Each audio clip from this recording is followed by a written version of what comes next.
Hi, I'm Guy Cook, and I'm talking about GitHub today.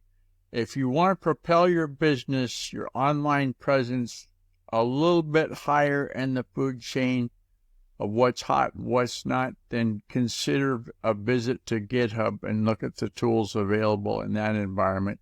I think you're going to get a lot of mileage from, there's at least 4 things in GitHub that you want to consider: the collaboration tools available, your update plan.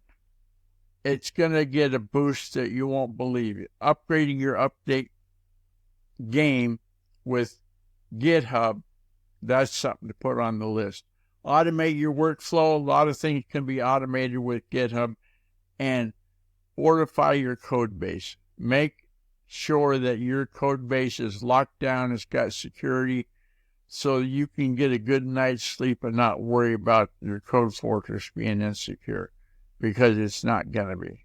Hey, to contact me, use the secure contact form on GuyRCook.com. If you like this episode on YouTube, and give it a thumbs up on YouTube.com and click the bell to subscribe to future episodes. It's a wrap.